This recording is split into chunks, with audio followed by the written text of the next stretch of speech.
तो स्टूडेंट, इससे पहले हमने क्वेश्चन नंबर 40 तक सॉल्व किए थे। ठीक है, आज हम 41 से स्टार्ट करेंगे बोनियल सेकंड लेवल एग्जामिनेशन।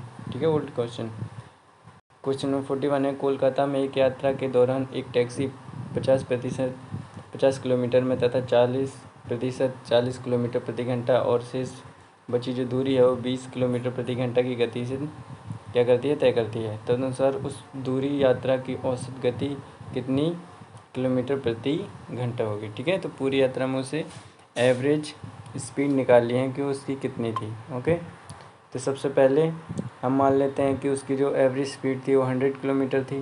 ठीक है, कितनी थी, 100 किलोमीटर। तो उसने कितने, सबसे पहले 50% की कितने में, 50 किलोमीटर में। ठीक है, फिर नेक्स्ट 40% कितने में की, 40 किलोमीटर प्रति घंटा। और जो बचा हुआ था वो कितने में किया, देखो तो 50 किलोमीटर यहाँ और 40 किलोमीटर यहाँ, तो कितना बचा, 10 किलोमीटर। तो कितना लास्ट में 20 बचा हुआ, कितने में किया था, 20 किलोमीटर प्रति घंटे के हिसाब से। अब हम टाइम निकालेंगे इन सबका। तो टाइम का फॉर्मूला क्या होता है, time is equal to distance upon speed. ठीक है, तो डिस्टेंस यहाँ पे 50 है और स्पीड यहाँ पे भी 50 है, तो 1 आवर निकल जाएगा। ऐसे ही 40 तो यहाँ पे भी 1 आवर निकल जाएगा और 10/20 कितना हो जाएगा, 0.5। ठीक है, स्पीड निकल गई। अब हमें एवरेज स्पीड निकालनी है। एवरेज स्पीड का फॉर्मूला क्या होता है कि एवरेज टोटल डिस्टेंस होगा और टोटल टाइम। टोटल डिस्टेंस तो हमने पता था कितना था, 100 किलोमीटर, और टोटल टाइम 1 + 1 + 0.5 हमने अभी निकाला है। ठीक है, तो 100 अपॉन 2.5, यहाँ से 0 पॉइंट को उड़ाएंगे तो यहाँ पे 0 आ जाएगा, और 25 टू का कितना होगा, 100 और एक 0, तो 40 किलोमीटर प्रति घंटे। ठीक है, तो उसकी एवरेज होगी वो कितनी होगी, 40 किलोमीटर प्रति घंटे। ठीक है, तो हर किलोमीटर में कितना जाएगा, 40 किलोमीटर। तो इसका ऑप्शन नंबर बी क्या होगा, करेक्ट होगा। Okay, and next question number 42। इसमें क्या गया कि यदि दो संख्याओं का अनुपात 5:1 हो तथा उनका गुणनफल प्रोडक्ट कितना हो, 320 हो, तो इन दोनों संख्याओं के वर्गों के बीच का अंतर कितना होगा। ठीक है, दोनों के स्क्वायर के बीच का अंतर निकालना है। तो यहाँ पे देखो, हम दो संख्या मान लेते हैं, कौन सी दो संख्या मान लेते हैं, एक्स और वाई। ठीक है, तो उन दोनों का रेशियो कितना दे रखा है, रेशियो 1 और रेशियो 5। ठीक है, तो रेशियो का मतलब होता है अपन में, तो एक्स अपॉन वाई के रेशियो है तो 1/5 हो जाएगा। और यहाँ से क्रॉस मल्टीप्लिकेशन करेंगे तो हमारे पास वाई की वैल्यू क्या आ जाएगी, 5x। ठीक है, अब यहाँ से देखो दोनों का प्रोडक्ट कितना दे रखा था, 320। ठीक है, तो हम यहाँ पे y की वैल्यू को पुट कर देंगे कहाँ पे, उनके गुणनफल पे y की जगह। तो y की वैल्यू क्या है, 5x। तो यहाँ क्या हो जाएगा, 5x + x = 320। तो 5x 6x स्क्वायर हो जाएगा बराबर 320। तो यहाँ पे 6 को 320 से क्या करेंगे, डिवाइड करें तो कितना हो जाएगा, ये 8 है ना, और इसका स्क्वायर 64 होगा, इसका स्क्वायर कितना होगा, 64। ठीक है, तो अब यहाँ पे देखो कि हम 64 को हम क्या लिख सकते हैं, 8 का स्क्वायर है ना, तो स्क्वायर से रूट खत्म हो जाएगा, इस स्क्वायर से रूट खत्म, तो एक्स की वैल्यू क्या आ जाएगी, +-8। ओके, अब हमें जो क्वेश्चन क्या था, हमें सोल्व करना था इनके वर्गों का अंतर कितना है। तो वर्ग कितने होंगे इसके, एक तो X square minus Y square. हम जानते हैं कि इनका फॉर्मूला क्या होता है, a+b इंटू में a-b। ठीक है, तो यहाँ से y बराबर कितना था हमारे पास, 5x था, है ना, तो x की वैल्यू कितनी थी, 8 थी, तो 8×5 = 40, तो y की वैल्यू कितनी आ जाएगी, 40 आ जाएगी। ठीक है, अब यहाँ पे हमें इनके वर्गों का अंतर निकालना है, क्योंकि हमारे पास x और y दोनों मिल चुके हैं। तो x² - y² का फॉर्मूला होता है x + y x - y। ठीक है, तो x कितना है 8 प्लस y कितना है 40, इंटू में x कितना है 8, y कितना है -40, है ना। अब यहाँ पे देखो 48 हो जाएगा, 8 + 40, और 40 में से 8 जाएंगे तो -32। तो हम यहाँ पे पॉजिटिव वैल्यू लेंगे, क्योंकि जो हमारी वैल्यू है वो नेगेटिव में नहीं आएगी। ठीक है, तो इन दोनों को मल्टीप्लाई करेंगे कितना आ जाएगा, 1536। ठीक है, तो हम इनको वैल्यू क्या करेंगे, उन्हें पॉजिटिव लेंगे।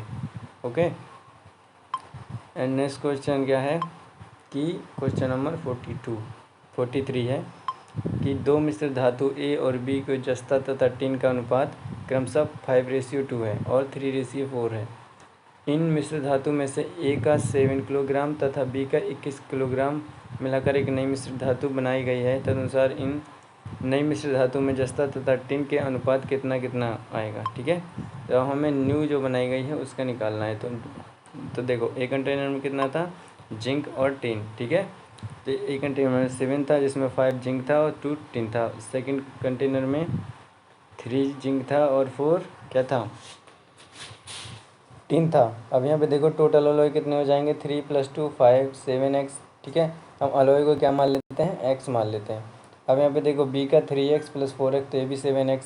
ठीक है, तो अलॉय का टोटल वेट कितना था, 7 kg। फर्स्ट का 7 kg था ना, 7 kg था, तो 7x = 7 kg है ना। तो यहाँ कितना आ जाएगा, x की वैल्यू 1 kg, 7/7 1 होगा। ठीक है, तो x की वैल्यू 1 आई तो जिंक निकालेंगे, तो जिंक कितना है 5x। ठीक है, तो x की क्या रखेंगे 1, तो कितना हो जाएगा, ये 5 हो जाएगा। उसके बाद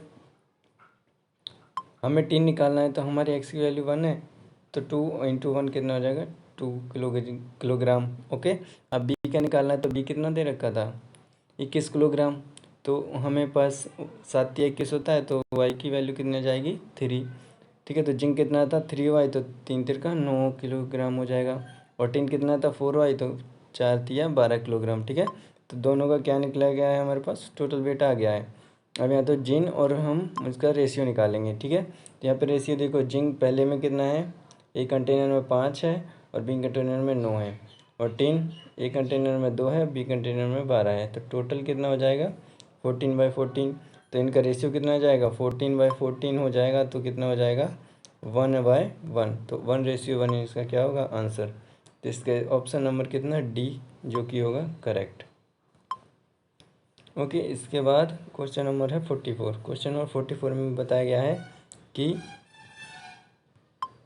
किसी तार की त्रिज्या 1/3 कम कर दी जाती है, यदि वह तार का आयतन समान रहे तो लंबाई कितनी होगी। हम जानते हैं तार बेलन के आकार का होता है और बेलन का आयतन कितना होता है, πr²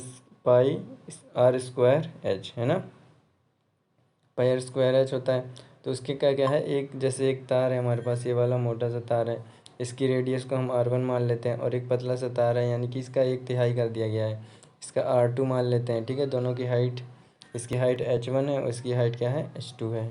ओके, तो इसका क्या है, रेडियस डिक्रीज की गई है सेकंड वाले की। तो कितना हो जाएगा हाफ 1/3 ऑफ r1। हम जानते हैं वॉल्यूम दोनों का सेम है, तो फर्स्ट का क्या है πr² 1 h1 बराबर πr² 2 h2। ठीक है, तो पाई से पाई कैंसिल हो जाएगा क्योंकि सेम है। उसके बाद हमें h1 और h2 को एक साइड कर लेंगे और r1 और r2 को एक साइड कर लेंगे। ठीक है, तो यहाँ पे देखो कि हम अगर ये h2 कहाँ है, इधर है, और h1 को इसके नीचे लाएंगे। ठीक है, और वैसे ही सेम तरीके से r1 कहाँ है, इस साइड है, और r2 कहाँ है, इसको इस साइड लाएंगे। ठीक है, दोनों स्क्वायर है तो इसका होल स्क्वायर कर देंगे। अब हमें इनका रेशियो दे रखा कितना था, फर्क फर्स्ट का r1 था और दूसरा 1/3 था, तो r1/3। तो r से r कैंसिल हो जाएगा और 3 का स्क्वायर कितना हो जाएगा 9 है ना। अब इसका 9 हो गया, तो h2/h1 = कितना हो जाएगा 9। तो हम यहाँ से क्रॉस मल्टीप्लिकेशन करेंगे तो h2 का वैल्यू कितना आ जाएगा 9 टाइम्स आ जाएगा। ओके, तो यहाँ पे ऑप्शन नंबर जो हमारा डी होगा वो क्या होगा, करेक्ट होगा। उसके बाद क्वेश्चन नंबर 45 है कि 5,000 की एक धनराशि एक निश्चित वार्षिक प्रतिशत ब्याज दर पर 8 वर्ष में 7,200 हो जाती है, तो जबकि ब्याज की प्रति वार्षिक आधार पर चक्रवृद्धि वृद्धि किए जाता है। ठीक है, उसी ब्याज पर दर 4 वर्ष में कितनी हो जाती है 6,550। तो धनराशि पर कितना चक्रवृद्धि ब्याज प्राप्त होगा। तो हमें कितना निकालना है, कंपाउंड इंटरेस्ट निकालना है। तो प्रिंसिपल हमें दे रखा है, मूलधन कितना है, मूलधन दे रखा है कि 5,000 है, और अमाउंट कितना दिया था 7,000। ठीक है, और उसका टाइम कितना है 8 साल है। तो सबसे पहले हम कंपाउंड इंटरेस्ट का फॉर्मूला क्या होता है, अमाउंट बराबर होता है प्रिंसिपल इंटू में 1 + r/100⁻t। ठीक है, तो प्रिंसिपल कितना है 5,000 और अमाउंट कितना है 7,200। 1 प्लस रेट हमें नहीं पता और 100⁻8 है टोटल। ठीक है, तो यहाँ पे देखो ये 72 और ये हम मल्टीप्लाई इधर जाके डिवाइड हो जाएगा, और 2 0 से 2 0 कैंसिल हो जाएंगे। ठीक है, तो यहाँ पे कितना आ जाएगा 72 बटे 500, इसकी पावर कितना है 8 है ना। तो हमने 8 क्लास में क्या पढ़ा है कि पावर क्या होती है, मल्टीप्लाई हो जाती है पावर की, अगर पावर हो तो 4 दूना 8 हो जाएंगी, बराबर कितना 36/25। ठीक है। तो अब यहाँ देखो, यहाँ पे इस पावर को इस पे रूट हो जाएगा। ठीक है। तो 36 का रूट 6 होता है और 25 का रूट 5 होता है। तो इसको इक्वेशंस फर्स्ट मान लेंगे। ठीक है। अब हमें सेकंड, हम अपना क्या निकालेंगे, अमाउंट निकालेंगे जो वृद्धि में हुआ है। ठीक है। तो यहाँ पे देखो, अमाउंट बराबर हमें फॉर्मूला पता है, इसका प्रिंसिपल 6550 है। ठीक है। इसकी पावर कितनी है 4 है ना। अब देखो 4 है तो हमें इसकी वैल्यू तो अभी अभी निकाली, कितनी निकाली थी 5/6। ठीक है। तो इससे मल्टीप्लाई कर देंगे तो अमाउंट कितना आ जाएगा, अमाउंट आ जाएगा 7860। ठीक है। तो कंपाउंड टेस्ट का फॉर्मूला कितना होता है, अमाउंट माइनस प्रिंसिपल। अमाउंट हमें दे रखा है 7860 और प्रिंसिपल हमारा था 6550। तो टोटल कितना आ जाएगा 1310 रुपया। ठीक है। 1310 रुपया होगा, जो कि क्या होगा 4 ईयर के लिए सेम रेट पे इंटरेस्ट होगा। ठीक है। तो कितना था 1310, हमारा क्या होगा करेक्ट आंसर होगा। उसके बाद क्वेश्चन नंबर है 48 में कहा गया है, एक मालगाड़ी क्या थी, एक मालगाड़ी स्टेशन ए से स्टेशन बी की ओर जाती हुई चलने से ठीक 1 घंटे पश्चात दुर्घटनाग्रस्त हो जाती है। वह पर 30 मिनट रुकने के पश्चात, ठीक है, दुर्घटनाग्रस्त हो गई 1 घंटे पहले, उसके बाद 30 मिनट और रुकी है और प्रारंभिक चाल की 4/5 से पुनः चलना प्रारंभ करती है। उसकी चाल कितनी है, स्पीड 4/5। और बी 2 घंटे देरी से पहुंचती है। ठीक है। अब कितने घंटे से पहुंची, 2 घंटे देरी से पहुंची, दुर्घटना हो गई थी और वो रुक भी गई थी। यदि दुर्घटना होने के पहले 80 किलोमीटर प्रति घंटे चाल से लेती तब वह 1 घंटे की दूरी पहुंचती। गाड़ी की प्रारंभिक चाल ज्ञात की। उसने कहा है कि अगर दुर्घटना होने से पहले 80 किलोमीटर और आगे जाती तब कितना टाइम पे पहुंचती, है ना। तो हमें इनिशियल स्पीड निकाली है। तो इस ग्राफ को समझिए। पहले देखो, वो 1 घंटे चली, उसके बाद क्या 30 मिनट रुक गई, फिर बी पे कितनी पहुंची, 1 घंटे चलने के बाद दुर्घटनाग्रस्त हो गई और 30 मिनट रुक गई, तो बी पे कितनी पहुंची 2 घंटे। ठीक है। और यहाँ देखो, उसने कहा है कि अगर यहाँ दुर्घटनाग्रस्त नहीं होती, है ना, तो वो कितनी और ज़्यादा चलती 80 किलोमीटर, तो कितनी 1 घंटे पहले पहुँच जाती वो, है ना। तो देखो 30 मिनट क्या है, रेस्ट ले रही है, अगर रेस्ट नहीं लेती तो कितने टाइम पे पहुँचती।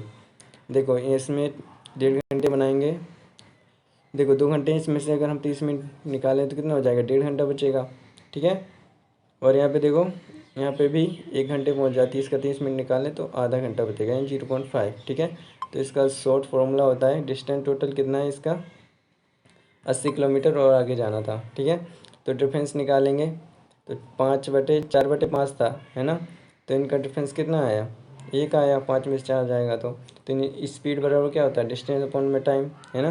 तो डिस्टेंस टोटल कितना था 80 और टाइम निकालेंगे तो इनिशियल माइनस फाइनल, इनिशियल कितना था 1.5 माइनस 0.5। ठीक है। तो ये कितना हो जाएगा 4/1 हो जाएगा, क्योंकि हमने सब्ट्रैक्शन किया है। उसके बाद यहाँ देखो फाइनल कितना था 5, इनिशियल 4 था और इसलिए 1 आया है यहाँ। अब देखो 80 यहाँ पे क्या हो जाएगा मल्टीप्लाई में, और 1.5 में से 1 आधा जाएगा तो 1 बचेगा। ठीक है। तो 80/4, तो 4 दूना 8, तो 20 किलोमीटर पर घंटे के हिसाब से उसकी क्या थी स्पीड थी, इनिशियल स्पीड, प्रारंभिक चाल। ठीक है। ऑप्शन नंबर 1 क्या हो जाएगा करेक्ट हो जाएगा। उसका नंबर 47 है कि x रुपया में किसी धनराशि 1/3, 1/5, 1/6 और 1/9 के उत्पाद में ABCD में वितरित की जाती है। यदि B की और D के हिस्से का अंतर 832 रुपये है तो x का मान ज्ञात कीजिए। ठीक है। हमें निकालना है x का मान। तो यहाँ देखो, हम इन तीनों का एलसीएम लेंगे तो कितना हो जाएगा 3, 5, 6 और 9 का 90 हो जाएगा। ठीक है। तो इनका और ऐसे निकालेंगे तो कितना 90 इंटू 1/3, 90 इंटू 1/5, 90 इंटू 1/6 और 90 इंटू 1/9। ठीक है। तो ये कितना आ जाएगा 3 तिरका 9 यानी 30x। ठीक है। 18 पंचे 90 यानी कि 18x। ठीक है। और 6 15 चक्कर 90 यानी कि 15x और 9 दम 90 यानी कि 10x। ठीक है। तो बी और डी का डिफरेंस कितना दे रखा है 832, है ना। बी डी का डिफरेंस है 832। तो यहाँ पे हम x की वैल्यू निकालेंगे तो x कितना है 18 में से 10 जाएगा, बी हमारा 18 है और डी 10 है, तो 8x। ठीक है, तो x की वैल्यू कितनी आ जाएगी, 104 है ना। और हम क्या कर रहे हैं कि 832 को डिवाइड कर रहे हैं 8 से, तो इसका डिवाइड कितना आएगा, 104। ठीक है, तो समझ में आया। तो x की वैल्यू निकल गई है। हमें टोटल क्या दे रखा था amount, 30x plus 18x plus 15x plus 10x, जो कि हमने एलसीएम से निकाला था। टोटल 73x होगा। x की वैल्यू हमारे पास 104 है, तो इसका आंसर कितना हो जाएगा, 7592। ठीक है, तो ऑप्शन नंबर इसका डी क्या होगा, करेक्ट होगा।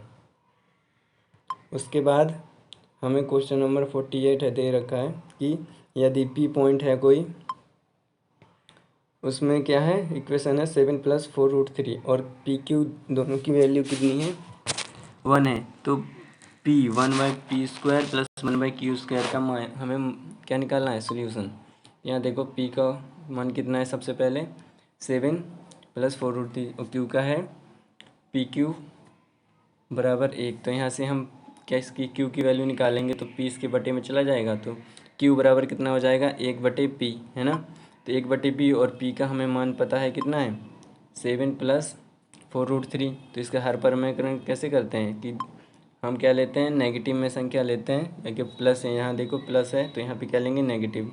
और अगर नेगेटिव होगा तो प्लस, और सेम संख्या से क्या करेंगे, मल्टीप्लाई कर देंगे। ठीक है, तो ये क्या हो जाएगा, इसमें तो 1 से मल्टीप्लाई करेंगे तो सेम ही होगा, और इससे करेंगे तो 7 का स्क्वायर, 7 को 7 से करेंगे 7 का स्क्वायर, और 4√3 से करेंगे 4√3 को 4 - 4√3 का स्क्वायर। तो ये किस चीज़ का फॉर्मूला बन जाएगा, ये हो जाएगा 7 का स्क्वायर माइनस 4√3 का स्क्वायर, तो a² - b²। हम जानते हैं a² - b² के बराबर क्या होता है, a + b × a - b। ठीक है, तो यहाँ पे a + b × a - b होता है, तो 7 का स्क्वायर कितना हो जाएगा, 49, और 4√3 का स्क्वायर कितना हो जाएगा, 48। ठीक है, तो 49 में से 48 माइनस करेंगे तो कितना हो जाएगा, 7 - 4√3 एच टी आ जाएगा, क्योंकि 1 से डिवाइड करेंगे तो एच टी होगा। ठीक है, और हमें वैल्यू किसकी निकालनी है, p² 1/p² प्लस 1/q²। तो इसे हम क्या लिख सकते हैं, 1/p का होल स्क्वायर लिख सकते हैं, क्योंकि 1 का स्क्वायर 1 ही होगा, और 1/q का होल स्क्वायर लिख सकते हैं। देखो अब 1/p हमें किसकी वैल्यू है, 1/p। ठीक है, तो यहाँ पे देखो 1/p चाहिए, तो 1/p कब आएगा, जब 1/p इसके नीचे आएगा, तो हम इसे q का स्क्वायर कर सकते हैं, बराबर कितना होगा, 1/p का स्क्वायर। ऐसे ही अगर हमें p की वैल्यू निकालनी है तो क्रॉस मल्टीप्लिकेशन हो जाएगा, तो p का स्क्वायर कितना हो जाएगा, 1/q का स्क्वायर। ठीक है, इतना समझ में आया। तो यहाँ पे देखो, यहाँ पे हमने यहीं पे यही किया है कि क्या किया है, 1/p का स्क्वायर बराबर q² लिखा है, और 1/q² बराबर p² लिखा है। ठीक है, क्योंकि हमें ये इक्वेशन गिवन है।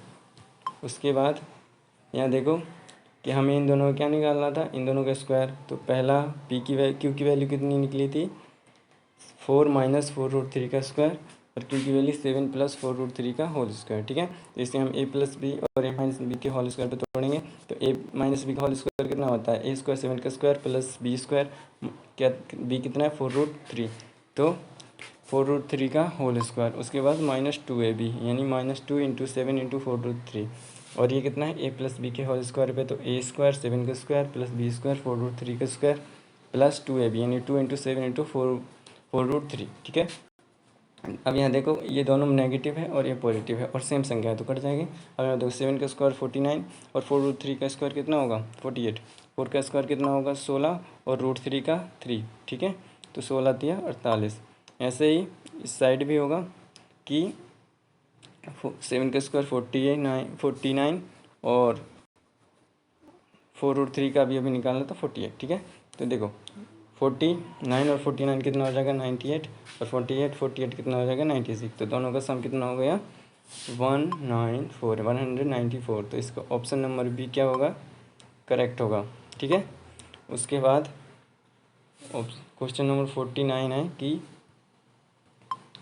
264 रुपये का एक सामान बेचने पर एक आदमी को 4% की हानि होती है, और 12% का लाभ प्राप्त करने के लिए वस्तु कितनी % बेचा जाना चाहिए। तो सबसे पहले हमें कितना निकालना पड़ेगा, 4% का प्रॉफिट, फिर उसे मल्टीप्लाई करना होगा, जैसे हमारा 12% आएगा। ठीक है, तो इसे निकालेंगे। सबसे पहले क्या करेंगे, हमें 4% का लॉस हो रहा है। ठीक है, तो 100% कोई वस्तु 4% यानी 96, तो 96% की वैल्यू कितनी है, इसका प्राइस कितना है 264 रुपये है ना। तो 4% निकालेंगे तो इसे कितने से हमें डिवाइड करना पड़ेगा 24 से, है ना।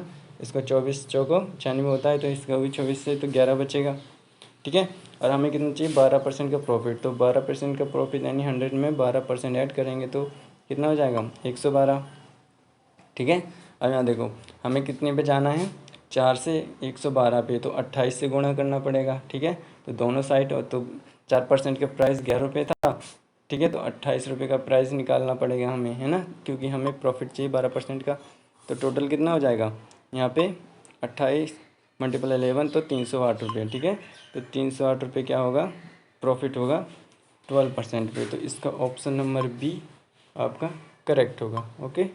इसके बाद क्वेश्चन नंबर लास्ट है 50 है। एक वस्तु बी की लागत मूल्य वस्तु एक से कितना है 150 रुपये अधिक है, और वस्तु ए को 10% के लाभ पर बेचा गया तथा वस्तु बी को 20% की हानि पर बेचा गया, तो ए तथा बी के विक्रय मूल्यों का अनुपात 11/5 है, ठीक है। तो इनका सेलिंग प्राइस का रेशियो कितना है 4:11 तो वस्तु बी का लागत मूल्य, तो बी का हमें क्या निकालना है लागत मूल्य यानी कि कॉस्ट प्राइस ऑफ बी, ठीक है। तो हमें अभी जो क्वेश्चन में गिवन उसे लिखते हैं कि जो क्रय मूल्य है कॉस्ट प्राइस ऑफ ए वो एक्स मान लेते हैं, कि वो कितना है 150 अधिक है, तो एक्स प्लस 150 हो जाएगा, ठीक है।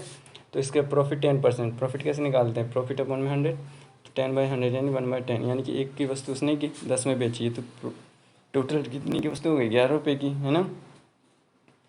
और इसका सेलिंग प्राइस निकालेंगे तो एक्स माना था हमने को, और उस टोटल कितना था 11/10, ठीक है। आप देखो अब ऐसे बी का लॉस है 20%, तो इसका सिंपल प्राइस निकालेंगे तो 20/100 लिखेंगे, है ना। तो 20/100 यानी 1/5, तो उसने एक की खरीदी और 5 में बेची है ना। तो कितना हो जाएगा 4 बचेगा, क्योंकि उसने एक में खरीदा 4 में बेचा था, तो 4 रुपये का क्या होगा प्रॉफिट। 5 में एक में खरीदा था और 5 में बेचा, तो 4 रुपये का प्रॉफिट हुआ ना। तो इसका सेलिंग प्राइस कितना हमारे पास दे रखा था x प्लस 150, अभी हमने निकाला कि कितना है उससे 150 गुना अधिक है, ठीक है। और 4/5, ठीक है। तो इन दोनों का रेशियो कितना है ए और बी का 11:5, 11:12 था, तो इसे क्या लिख सकते हैं 11/12। और ए कितना है 11x/10, और बी कितना है x प्लस 150 बटे कितना है 4/5। अब देखो यहाँ पे क्या है मल्टीप्लाई का डिवाइड चला जाएगा, तो 11 से 11 कैंसिल हो जाएगा, ठीक है। और 5 दूना 10 होता है, और 4 तिया 12, तो इसको क्रॉस मल्टीप्लिकेशन करेंगे तो कितना हो जाएगा, यहाँ 3 बचा था तो ये 3x हो जाएगा, और यहाँ इन सबको 2 से मल्टीप्लाई हो जाएगा, तो 2x प्लस 150 का दुगना 300। x की वैल्यू कितनी निकल जाएगी 300 निकल जाएगी, क्योंकि यहाँ 2x है, यहाँ जाके माइनस होगा 3x है, तो 3x में 2x जाएगा तो कितना 1x, तो x की वैल्यू 300। तो हमें b का क्या निकालना था, हमारे पास x की वैल्यू निकाली, तो इसका कॉस्ट प्राइस, तो b का कॉस्ट प्राइस कितना था उससे 150 गुना अधिक था इसे, तो x की वैल्यू कितनी आई 300, तो b की वैल्यू कितनी आ जाएगी 300 प्लस 150 यानी कि 450, ठीक है। तो इसका ऑप्शन नंबर 450 कौन से ऑप्शन में है वो आपका करेक्ट होगा बी का कॉस्ट प्राइस, ठीक है। तो ऑप्शन नंबर 1 क्या होगा करेक्ट होगा। Thank you.